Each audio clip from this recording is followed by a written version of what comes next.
C'est Jésus-Christ le Seigneur que nous prêchons. C'est Jésus-Christ le Seigneur que nous prêchons. C'est Jésus-Christ le Seigneur que nous prêchons. Disons d'abord un mot de prière. Seigneur Jésus, nous te remercions infiniment pour cette occasion que tu nous accordes. Qu'elle nous soit bénie parce que nous voulons parler de toi, de ta parole. Ouvre notre entendement spirituel pour que la gloire soit à toi et bénis tous ceux qui pourront nous suivre au travers des antennes de la radio Luzingu, afin que la gloire soit à toi, Père, au nom de ton Fils Jésus. J'ai ainsi prié, Père. Amen. Pour aujourd'hui, j'aimerais parler sur les sources de Frère Branham, où il puisait ses prédications, d'où lui venaient ses inspirations, que cela soit l'ainsi du Seigneur. Mais je voudrais parler en ce qui concerne ses prédications. Parmi ces sources, je sais qu'il y a un ange, son ange qui venait à lui, qui lui parlait, qui lui disait des choses.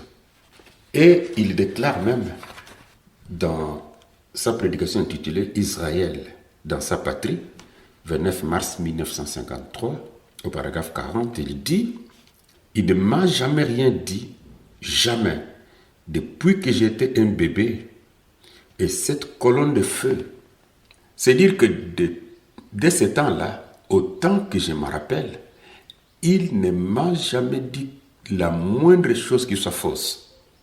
Et me voici dans la ville même où je suis né et où j'ai été élevé. Vous tous qui êtes des étrangers ici, allez vous enquérir dans la ville et demandez à n'importe qui si jamais une chose a été dite au nom du Seigneur sans que cela arrive exactement compris. Si on s'arrête à cette déclaration, on pourra crier ce qu'il dit est vrai, jamais quelque chose a failli. Mais je vais dire que cette source, que cela soit l'ange, que cela soit la colonne de feu, a bel et bien failli et failli à plusieurs reprises. Cet ange lui a dit une fois, tu vas aller en Inde, il y aura 300 000 personnes qui seront converties, enfin 300 000 personnes qui seront à la Réunion, et il y aura 100 convertis. Il est parti en Inde, il est revenu, il a fait un rapport missionnaire pour dire le voyage de l'Inde n'a pas reçu ce succès, c'était un échec. Le même ange, accompagné d'un autre ange habillé en rouge, on parlait encore à Branham pour lui dire, c'est ainsi dit le Seigneur, tu as fait une erreur, il fallait commencer en Afrique du Sud, va en Afrique du Sud. Et Frère Branham s'est préparé pour aller en Afrique du Sud, il arrive là-bas, on lui dit, tu ne prêcheras pas. Il est mort sans accomplir cela. Que dirions-nous de la vision de la tente qui n'a jamais été accomplie, alors que cet ange lui a dit, dans cette petite maison-là, la maisonnette qui est dans la tente, attends-moi dedans. Cela ne s'est jamais accompli. Que dirons-nous de la vision de l'ours brun? Cela n'a jamais été accompli. Que dirions-nous des discernements où on pouvait simplement dire que cela ne pouvait jamais échouer, que cela ne pouvait jamais rater? Je crois en avoir déjà parlé. Il y a eu trop d'échecs, mais tant qu'on ne parvient pas à consulter pour voir ce qu'il a dit, c'est accompli ou pas, on s'arrête à ce qui est dit, mais sans regarder à la réalisation de cela. Donc, de ce côté-là, avec l'ange, avec la colonne de feu, il y a eu trop d'échecs. Trop et trop. Mais néanmoins, je voudrais parler en rapport avec la prédication ou la source de ces prédications. Pour commencer, j'aimerais lire 1 Corinthiens chapitre 4, verset 6, là où il est dit « C'est à cause de vous, frères, que j'ai fait de ces choses une application à ma personne et à celle d'Apollos, afin que vous appreniez en nos personnes à ne pas aller au-delà de ce qui est écrit, et que nul de vous ne conçoive de l'orgueil en faveur de l'un contre l'autre. » Et j'aimerais parler sur les sources de Branham. Je vous salue tous au nom du Seigneur Jésus. Qu'il vous bénisse alors. Frère Branham dit qu'il reçoit ses prédications par inspiration. Et quand nous parlons d'une inspiration, c'est une impulsion d'origine divine ou surnaturelle. Inspiration du ciel. Mais il reçoit ses prédications par inspiration. C'est comme ça que les gens peuvent assez souvent dire ces prédications sont inspirées, c'est-à-dire elles sont divines. Mais ce qu'il en est réellement ainsi, c'est ce qu'on va parler dans ces quelques minutes ici. Dans la démonologie domaine religieux, 9 juin 1953, il dit au paragraphe 29, « Je suis loin d'être un commentateur de la Bible et je n'ai pas beaucoup d'instructions, mais tout ce que je sais, c'est que je reçois par inspiration. Et si cette inspiration ne concorde pas avec la Bible, alors elle est fausse. Si elle ne se concorde pas avec la Bible, alors elle est fausse. Vous voyez, il faut que ça soit la Bible, quelle que soit l'inspiration, il faut que ça vienne. Voici le fondement de Dieu. C'est-à-dire, il a montré la Bible. Aucun autre fondement n'a été posé que ceci. Et ce qui correspond à ceci, si ce que je disais était contraire à ceci, c'est-à-dire à la Bible, alors que mes paroles soient un mensonge, parce que la vérité, c'est ceci. Vous voyez, là, la Bible est honorée, là, la Bible est placée au-dessus des paroles de tous les hommes, quels qu'ils soient. Branham, se définissant comme un prophète, définit les rôles d'un prophète ou la qualité d'un prophète. Donc Christ est révélé dans sa propre parole. Prêché le 22 août 1965, au paragraphe 112, il dit « Maintenant voilà pourquoi le prophète fixait continuellement son attention sur ce que Dieu avait dit, non sur ce que les hommes pensaient, sur ce que l'époque pensait, sur ce que l'Église pensait, sur ce que les royaumes pensaient, mais sur ce que Dieu pensait. Il ne faisait que traduire les pensées de Dieu en paroles. Donc pour Branham, le prophète traduit les pensées de Dieu. C'est-à-dire, au lieu que ce soit Dieu qui vienne parler au prophète, va leur dire, et dit ainsi dit le Seigneur que je t'ai dit quelque chose. Mais ici, nous voyons qu'il est dit, le prophète, lui, il traduit les pensées de Dieu. C'est-à-dire, le prophète peut entrer dans la pensée de Dieu pour aller voir ce que Dieu dit. Je ne sais pas, c'est dans quelle Bible comme ça. La parole est une pensée exprimée. Le prophète attendait donc les pensées de Dieu. Et quand Dieu lui révélait ses pensées, voilà, c'est correct. Quand Dieu lui révélait ses pensées, il exprimait cela en parole. Ainsi dit le Seigneur. Non pas, ainsi dis-je, moi le prophète, mais ainsi dit le Seigneur. Ça, c'est ce que doit être un prophète. C'est-à-dire, il doit s'attendre à Dieu pour que Dieu puisse lui parler. Donc sa source, c'est Dieu. Il faut que Dieu lui parle afin qu'il parle au peuple. Mais curieusement, dans Apocalypse chapitre 1, prêché le 4 décembre 1960 au paragraphe 9, il dit « Mes sources viennent des historiens les plus éminents que je connaisse. Mes sources viennent des historiens les plus éminents que je connaisse. En ce moment même, dans mon cabinet de travail, il y a 5 ou 6 commentaires.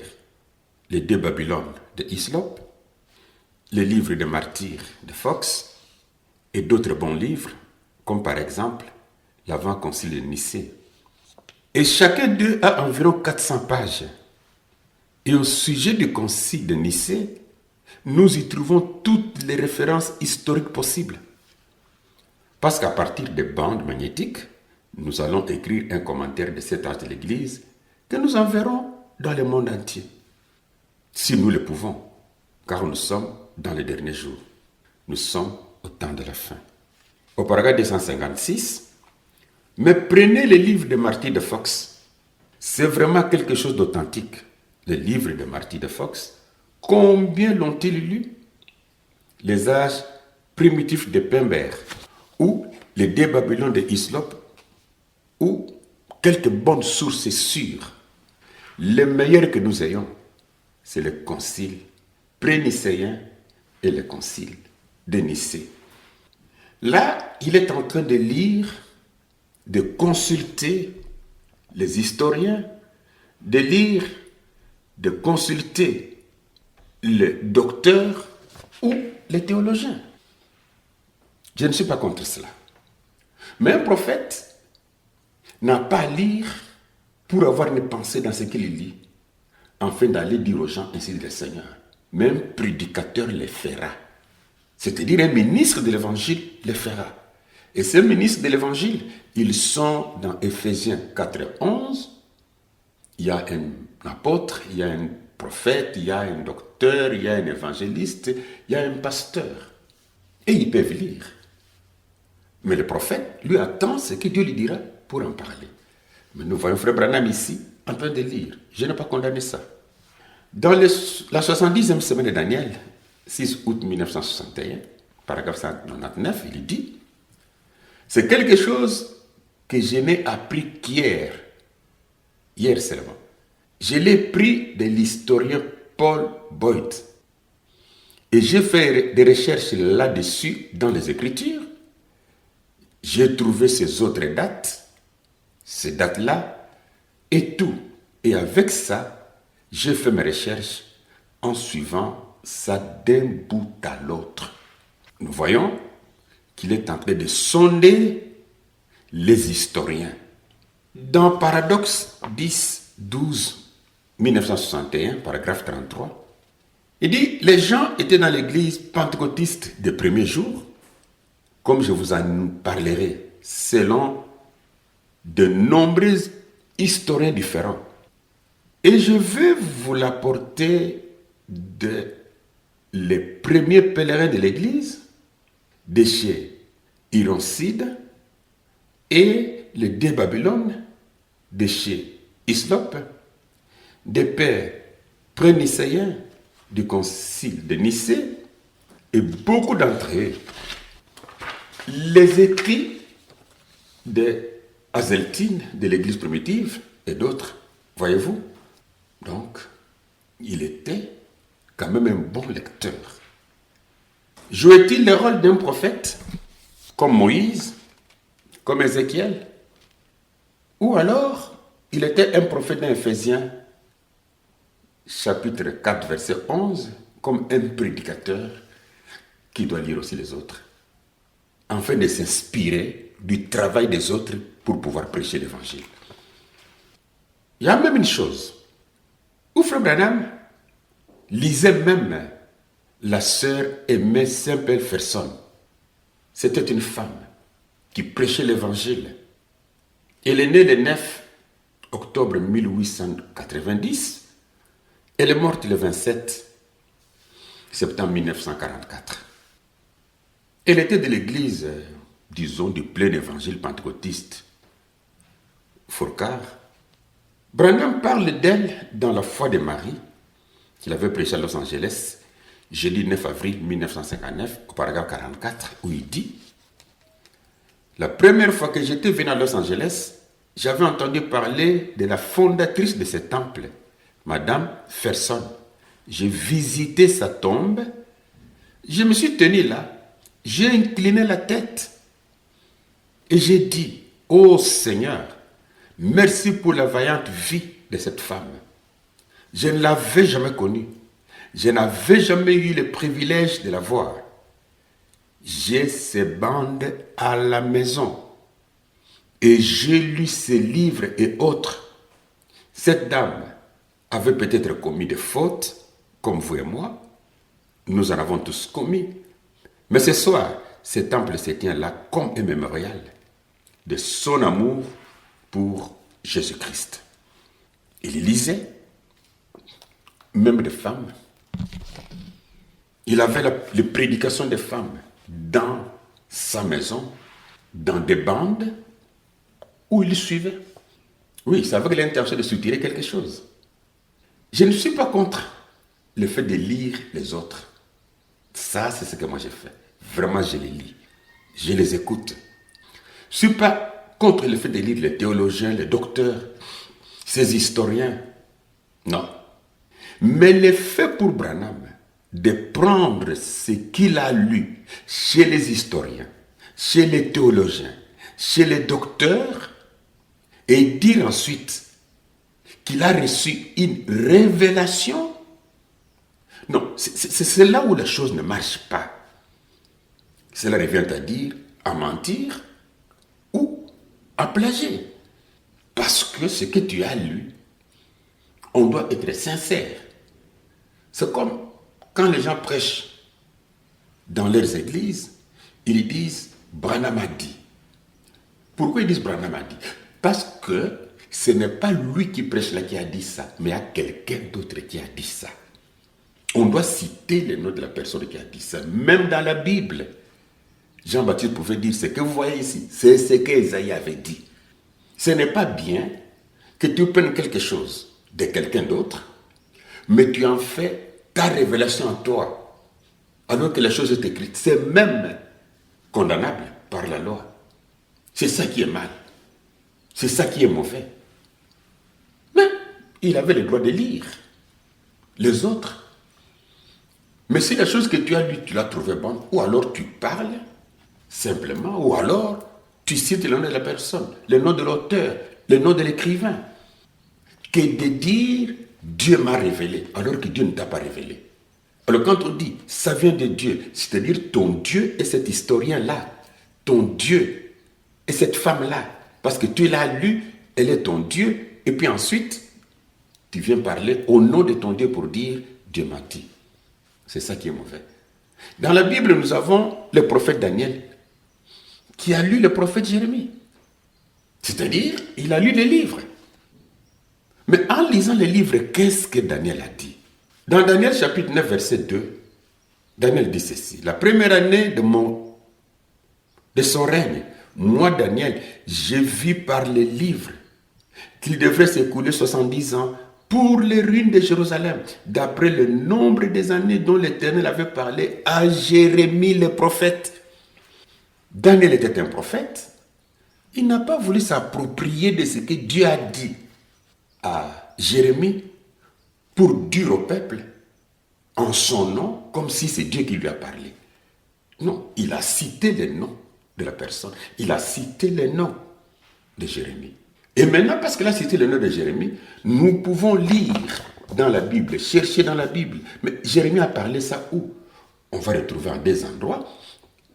Dans Jérémie chapitre 25, au verset 11, Jérémie dit, tout ce pays deviendra une ruine et un désert, et ces nations seront asservies au roi de Babylone pendant 70 ans. Dans Jérémie 29, verset 10, il dit, mais voici ce que dit l'Éternel. Dès que 70 ans seront écoulés pour Babylone, je me souviendrai de vous et j'accomplirai à votre égard ma bonne parole en vous ramenant dans ces lieux. Il a lu une personne qui était un prophète. Il a cité sa source pour dire, voilà là où j'ai tiré ça, voilà là où j'ai eu ça. Il nous reste 2 ans. On doit se préparer, on doit rentrer. Dieu va accomplir ce qu'il a dit. Il cite sa source. Mais frère Branham, réellement, il lisait les théologiens. Dans les instructions de Gabriel à Daniel, il a prêché le 30 juillet 1961, paragraphe 32-33. Il dit, cette semaine, j'ai énormément étudié. Hier, je ne suis même pas sorti de mon bureau toute la journée. Je voulais étudier. Dans mes enseignements, je me contentais de dire là, il y a 70 semaines de Daniel. Et alors, j'ai lu les livres du docteur Larkin, les livres du docteur Smith, les notes du docteur Scofield, les commentaires émis par différents hommes un peu partout. Et en prenant tout cela, je n'arrive quand même pas à faire concorder la chose. Je suis allé au Kentucky, à la bibliothèque, pour me documenter sur l'astronomie ancienne, le calendrier et la chronologie, et j'ai ramassé autant de livres anciens que j'ai pu dans les bibliothèques et tout. Il reconnaît qu'il lisait Larkin, qu'il lisait Smith, qu'il lisait Scofield et tant d'autres. Il est même parti dans la bibliothèque de Kentucky pour prendre les livres de l'astronomie ancienne, les calendriers, la chronologie. Il a ramassé beaucoup de livres et qu'il a amené chez lui. Donc là, il n'était pas assis pour dire, bon, je suis prophète, laisse-moi être comme tous les autres prophètes de l'Ancien Testament. Si Dieu a quelque chose, il viendra me le dire, comme ça je vais parler au peuple. Mais il était en train de faire des recherches, en train de lire. Quelles étaient exactement ses sources? Et en faisant ceci, il le faisait en tant qu'un prophète ou un prédicateur. Par quoi était-il exactement inspiré? Mais, d'autre part, Branham condamne les théologiens. C'est-à-dire qu'un homme peut seulement lire ces citations, il dira non, non, non, je ne peux pas les lire, je ne peux pas les entendre, je ne peux pas, Branham a dit. Sortir du camp, 19 juin 1964, paragraphe 56. Ce qu'il avait fait à Ève, disons Satan, dans le jardin d'Éden, Satan a fait la même chose aujourd'hui. Bien, et ils ont un camp. Et c'est comme ça qu'il se retrouve dans son camp en lui, c'est-à-dire dans le camp du diable. Son camp, disons le camp du diable, son camp, c'est celui de l'instruction, de la théologie, des œuvres, du doctorat, de l'éducation, de la personnalité, tout ce qui s'oppose au camp de la parole de Dieu. Tout ce qui s'oppose au camp de la parole de Dieu, c'est-à-dire l'instruction, la théologie, des œuvres, du doctorat et l'éducation. Mais curieusement, nous remarquons que Branham avait comme source où il puisait ses prédications. Sa source alors était exactement ces docteurs-là qu'il qualifie du camp du diable. Sa source était ces théologiens-là qu'il place du côté du diable. Je vais donner l'exemple avec le docteur Larkin. Dans son livre, le livre de la Révélation, de 1919 à la page 226, il dit, car la nouvelle ville, parlant de la nouvelle Jérusalem, il dit, car la nouvelle ville a 12 000 stades, ou 1500 miles carrés, et atteindrait du Maine à la Floride, et de la côte atlantique 600 miles à l'ouest du fleuve Mississippi. En d'autres termes, elle occuperait plus de la moitié des États-Unis. On nous dit que la longueur, la largeur et la hauteur sont égales.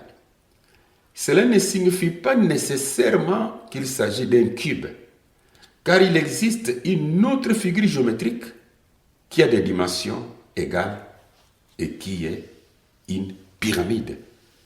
Branham reconnaît d'abord qu'il lit les livres de Larkin.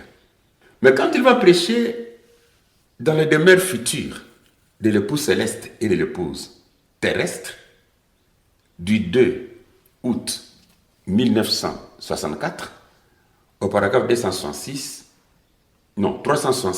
jusqu'à 371, il dit, ici, il y a une profonde révélation de Dieu.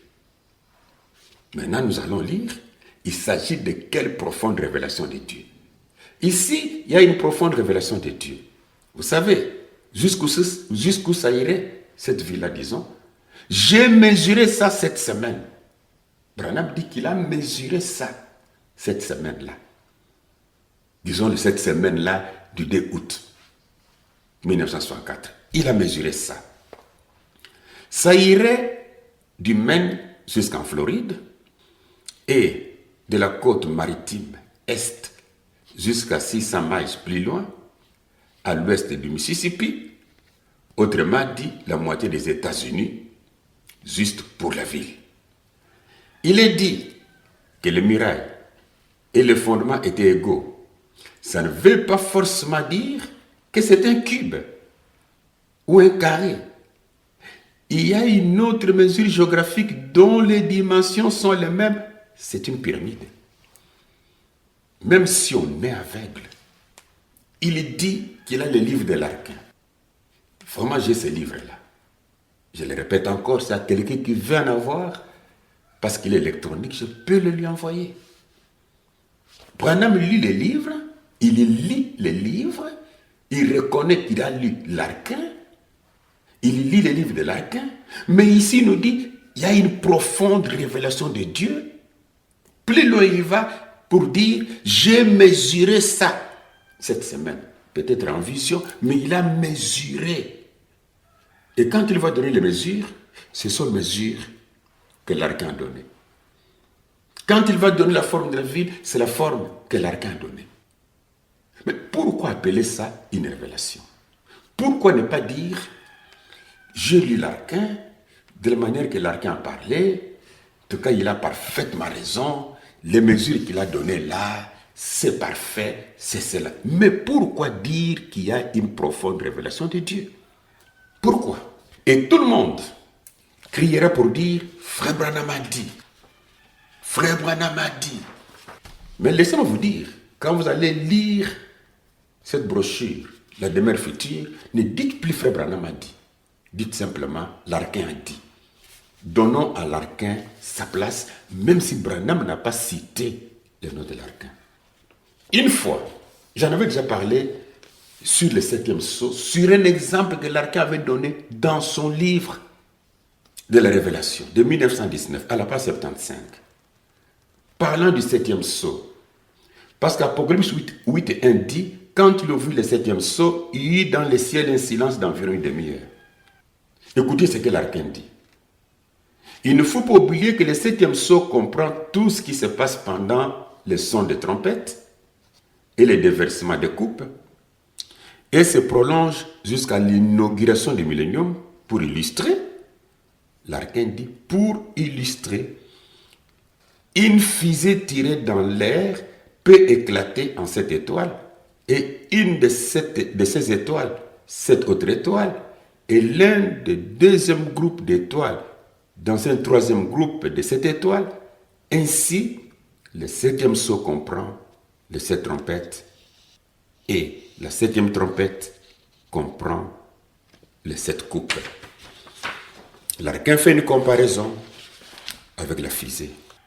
Mais quand Branham prêche le 7e sceau, pendant qu'il a prêché le sceau, il a dit que ce sont les anges qui sont venus pour lui donner la révélation. Lisons un peu ici quelle révélation les anges ont donné à Branham.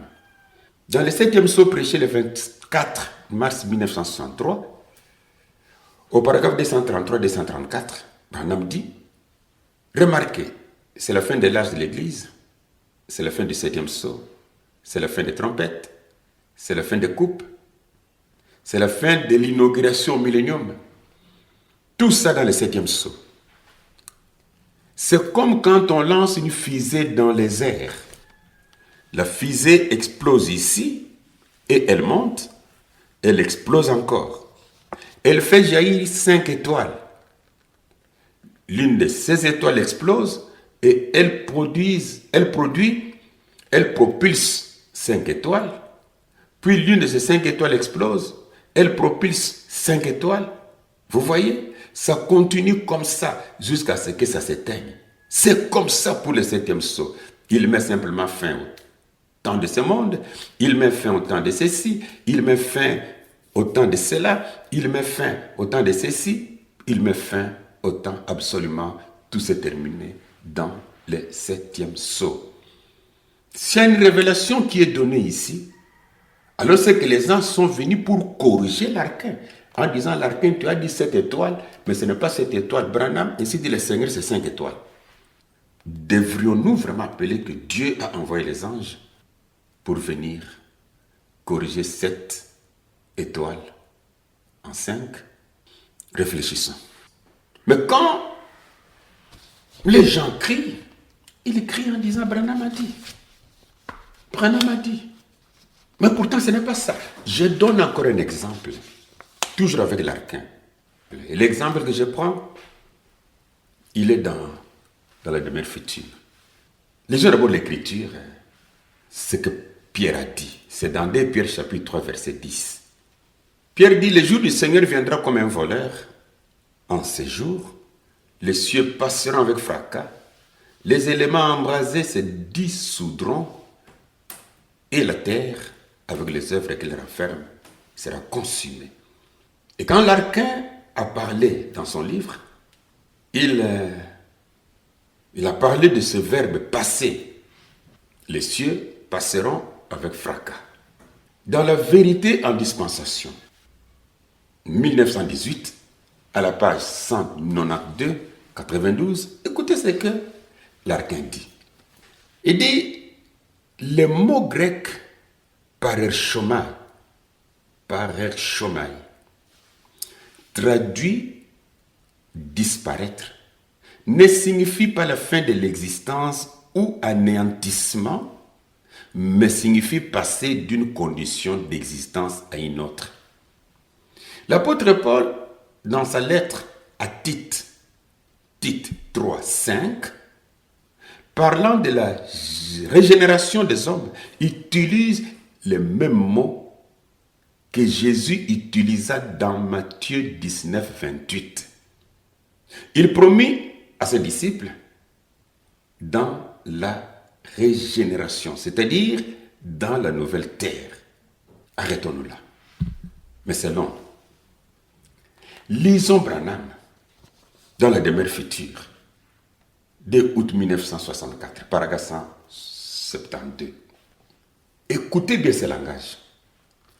Maintenant, beaucoup d'entre vous qui voulez noter ces mots, les mots grecs passés, j'ai dû aller les trouver. Je pensais, comment ça? Ce monde va passer. Et pourtant, on va vivre dessus. Mais si vous remarquez, pour certains d'entre vous qui voulaient les noter, je vais vous les peler. Je ne pourrai pas les prononcer. Et Branham appelle les mots P, A, R, E, R, E, C, H, O, M, I, A. Il dit, je ne sais pas comment ça se prononce. Maintenant, par ces moyens-là, comme je disais, quand je reçois, l'inspiration me vient pour quelque chose, alors je vais chercher les mots. Je reçois, l'inspiration me vient pour quelque chose, alors je vais chercher les mots. Maintenant là, je ne sais pas épeler les mots. Ou je ne sais pas les prononcer. Mais malgré cela, le Seigneur m'a quand même donné un moyen. Sûrement, une inspiration, une vision. Il m'a donné un moyen. Je vais chercher ce que le mot veut dire. Alors, je l'ai. Voyez? Alors, je l'ai. De nouveau, voyez? Les cieux et la terre passeront. Maintenant, ce mot veut dire passer d'une forme à une autre. Ce n'est pas ce que l'Archin a dit. Ça ne veut pas dire anéantissement. Ce n'est pas ce que l'Archin a dit parce qu'il avait le livre, parce qu'il disait l'Archin. C'est-à-dire, le sens que le mot anglais pour passer lui donnerait d'être anéanti. Mais le mot hébreu ou le mot grec ici ne veut pas dire passer. Il veut dire de passer d'une forme à une autre. Regardez, mais passer d'un état, c'est ce que ça dit, à un autre. Maintenant, remarquez, Paul l'a utilisé. Si vous voulez le lire là, notez-le. Vous pourrez le lire plus tard, dans Tite 3, 5. Ce n'est pas le verset que l'Archin a donné. Paul utilise ce même mot en parlant de la régénération de l'homme. Que l'homme est passé d'un état pécheur à un saint. Jésus a utilisé les mêmes mots dans Matthieu 19, 28. N'est-ce pas ce que l'Archin a dit? Mais quand Frère Branham peut nous dire maintenant, il est allé chercher les mots. Par les moyens que Dieu lui a donnés, il est allé chercher les mots. Il est allé chercher ça où? La réponse est simple, dans le livre de l'Archin. Mais si nous restons comme de beaux petits enfants, jouant avec des casseroles, on va seulement crier, Dieu a révélé à Frère Branham, Dieu a parlé à Frère Branham. Mais pourtant, il n'y a rien de Dieu dedans. Rien de Dieu dedans, dans ce sens que ce n'est pas Dieu qui lui a parlé. Non, il a lu. Il a lu. Et en lisant, il est venu prêcher. Mais seulement en prêchant la chose, il ne fait pas voir aux gens qu'il a lu ça de quelqu'un d'autre. Mais il s'approprie de cette chose que quelqu'un d'autre a fait ses études, quelqu'un d'autre a travaillé. Et quand il prend ça, il dit, Dieu lui a donné un moyen. Et par ce moyen-là, il reçoit l'inspiration. Et quand il reçoit l'inspiration, il va chercher les mots. Et quand il va chercher les mots, il va chercher comment. Non. Peut-être que les gens pourront se poser la question pour dire, mais en réalité, qui a copié qui? Oui, je ne veux pas parler de tous les autres. Mais il y a beaucoup d'hommes qui ont vécu avant Frère Branham, dont il lisait les livres, et dont il répétait ce qu'il disait, mais sans citer leur nom. Un exemple, Joseph Smith, des Saints des derniers jours, l'église des Saints des derniers jours, les Mormons. Il est né le 23 décembre 1804, il est mort le 27 juin 1944. Uriah Smith, dont il a parlé qu'il a lu, il est un adventiste du 7e jour. Il est né le 3 mai 1832, il est mort le 6 mars 1903. Cyril Scofield, il est né le 19 août 1843, il est mort le 24 juillet 1921. Clarence Larkin, dont nous sommes en train de parler ici, il était un baptiste, il est né le 28 octobre 1850, il est mort le 24 janvier 1924. Branham a copié Thèse Russell, quoiqu'on ne va pas parler de lui aujourd'hui, des témoins de Jéhovah. Il est né le 16 février 1852 et il est mort le 31 octobre 1916. La sœur aimée Simpleferson, dont je lis la citation, Branham a ses bandes et ses livres à la maison, elle est née le 9 octobre 1890. Elle est morte le 27 septembre 1944. Et William Branham, lui, il est né le 6 avril 1909 pour mourir le 24 décembre 1965. C'est Branham qui a copié les autres qui ont écrit avant lui. Les deux livres de l'Archin que je viens de lire ici, l'un est de 1917, l'autre est de 1918, l'autre de 1919. Branham n'avait à peine que 10 ans. Donc c'est lui qui copie les autres et non ceux qui sont en train de les copier.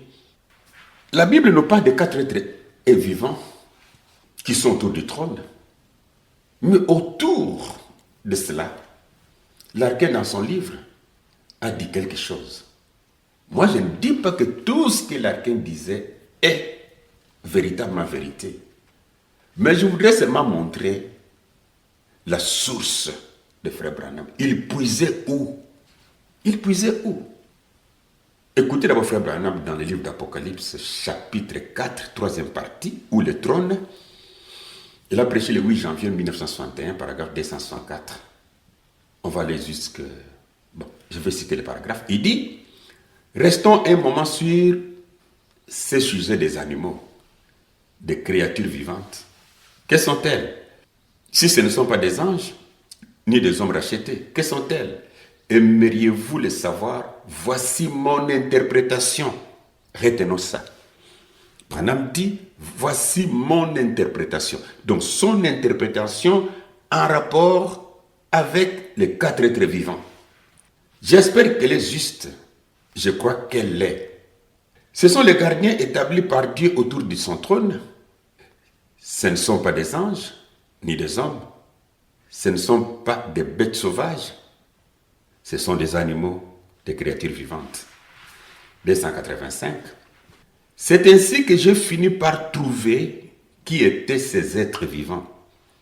J'ai dû retourner en arrière pour découvrir ce qu'ils étaient au commencement.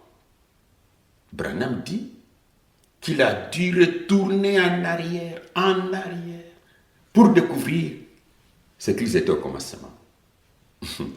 329. L'autre jour, en voyant cela, je bondis de ma chaise et me suis mis à courir dans la chambre en criant « Quelle gloire, quelle gloire, quelle gloire !» Et j'ai passé un moment glorieux. Maintenant, voici ce que le Seigneur m'a donné. Maintenant, voici ce que le Seigneur m'a donné. Quand il est retourné en arrière, pour voir ce que c'était, voici ce que le Seigneur m'a donné. Prenons l'archin. Dans son livre de la Révélation, 1919, je prends la page 48. L'archin dit, les mots traduits par bête devraient être traduits par être vivant, comme dans la version révisée. Les mots traduits ici par bête, zone, je ne sais pas si c'est comme ça qu'on prononce ça, zone, c'est-à-dire Z-O-O-N, n'est pas le même mot que celui qui est traduit par bête, thérion, T-H-E-R-I-O-N, au chapitre 11, 13 et 17 d'Apocalypse. Les termes utilisés ici désignent un être vivant ou une créature. Tandis que les termes utilisés dans le chapitre 11, 13 et 17 désignent un animal sauvage et indomptable.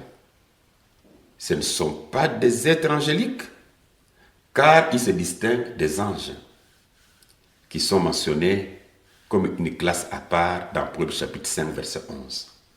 Ils ne représentent pas non plus les êtres humains rachetés, car ils ne participent pas au chant de la rédemption. Apocalypse 5, 8 à 10. Le mot « il » dans ces passages ne fait pas référence aux 4 êtres vivants, mais aux 24 veillards. Ça, c'est ce que l'archin dit. Et en continuant à lire l'archin, même ce que je viens de lire ici, on va se poser la question.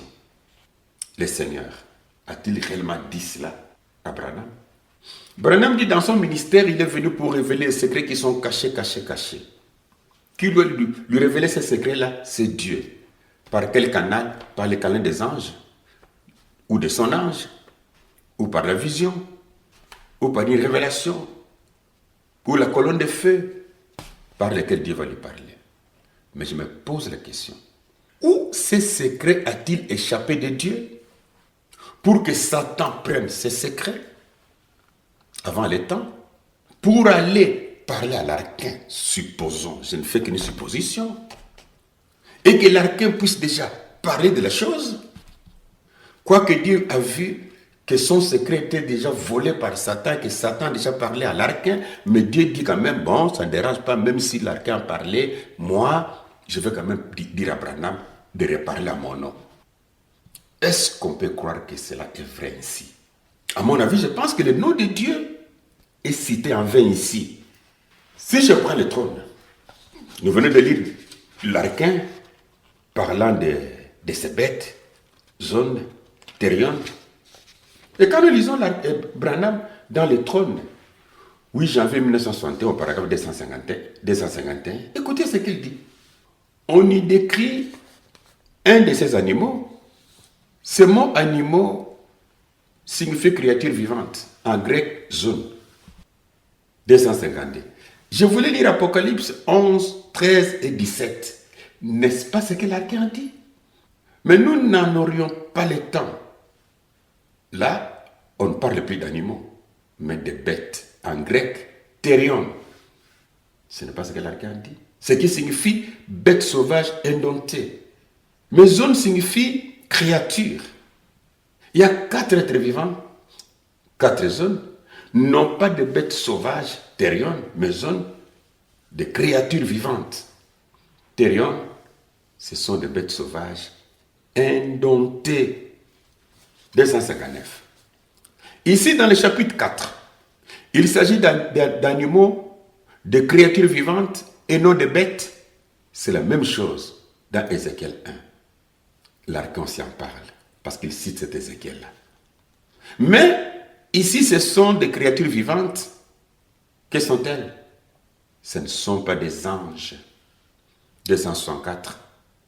Que sont-elles? Si ce ne sont pas des anges, ni des hommes rachetés, que sont-elles?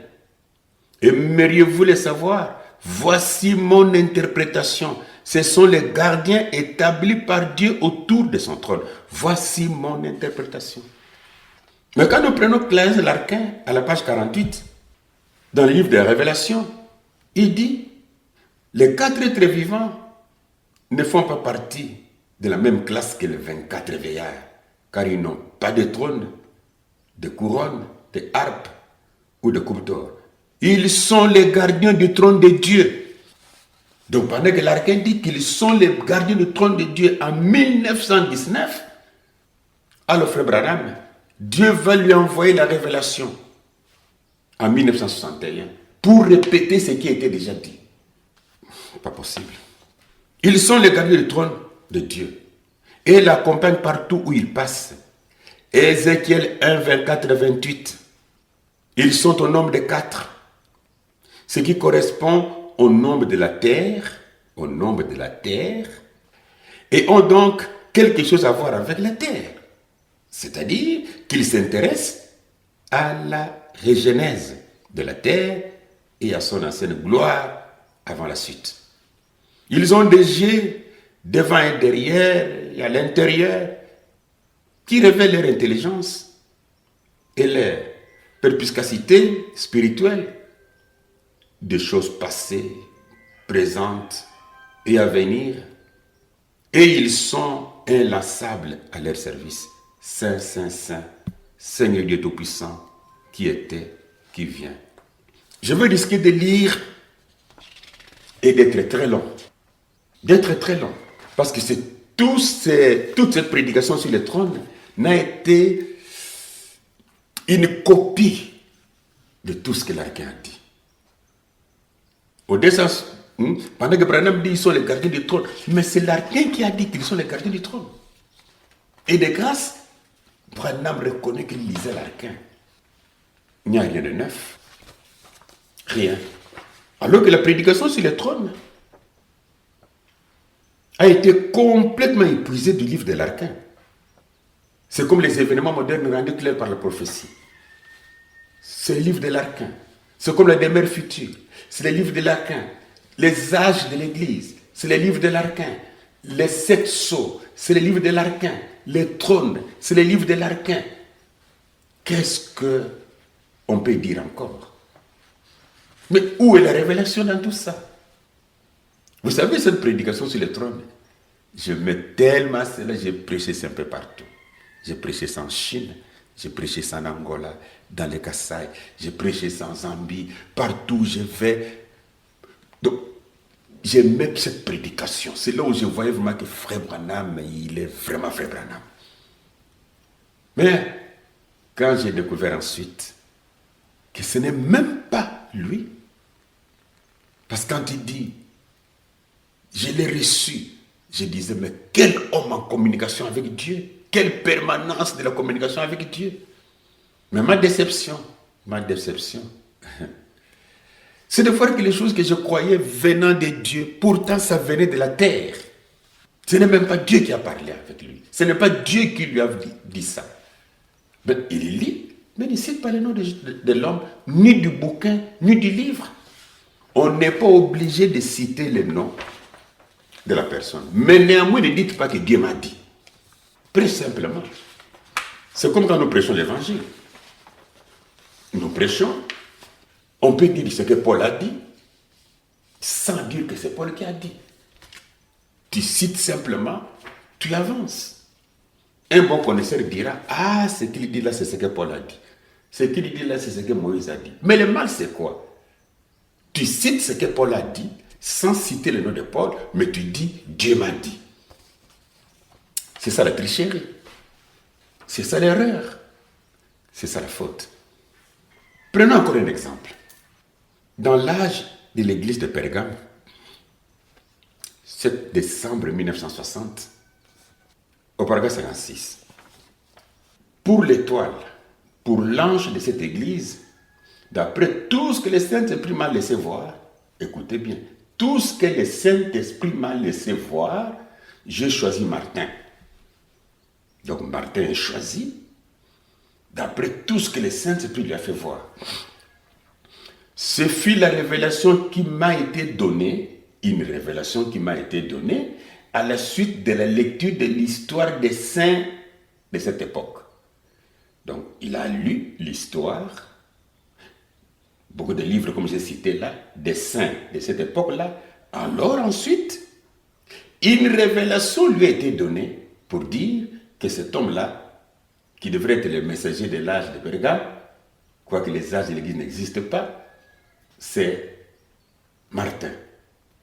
Ce fut la révélation qui m'a été donnée à la suite de la lecture de l'histoire des saints de cette époque. J'ai choisi Martin parce qu'il fut un homme pieux, à mon avis. Il avait 10 fois plus que Patrick, le ministère d'apôtre. C'est la révélation. Une révélation, c'est quelque chose qui vient de Dieu, c'est quelque chose de divin, divin. Mais écoutez cette petite analyse aussi. L'âge de Pergame, selon Branham, c'est un âge qui va de l'an 312 à 606. La date ici de 312 à 606, c'est la date que l'Archin a donnée dans son livre. Demandez-le-moi, je vais vous l'envoyer. La date ici, 312 à 306, c'est l'Archin qui a parlé, qui a donné ça. Le messager Martin, ou Martin de Tours, il est né en 315. Il est mort le 8 novembre 397. Mais vous allez remarquer une chose, que Martin est né 3 ans après le début de l'âge. Donc, dans les dates qui sont données ici, comme c'est sous l'inspiration, l'âge de Pergame commence à 312. Martin est né en 315, 3 ans après. Maintenant, pour pouvoir prêcher la parole, il lui a fallu encore presque 20 ans, ou 18 ans, ou 20 ans, pour qu'il commence à prêcher la parole, alors que l'âge a déjà commencé. Mais en réalité, quand Branham a prêché les sceaux, dans les 7 sceaux, il nous montre comment un âge de l'Église commence. Quoique cela n'existe pas, mais ce sont ses paroles à lui. Comment un âge de l'Église commence. Je vais lire ça. Dans les premiers sceaux, 18 mars 1963, paragraphe 63, il dit « Remarquez ce qui se passe alors que nous continuons. En voici les plans. La première chose qui se passe, c'est qu'il y a d'abord une annonce dans les cieux. Qu'est-ce qui se passe? Un sceau est ouvert. Qu'est-ce que c'est? Un mystère est dévoilé.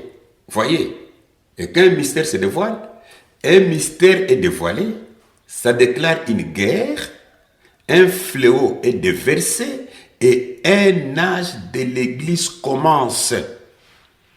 C'est-à-dire, un âge de l'Église ne peut pas commencer sans qu'un messager soit là pour commencer un âge.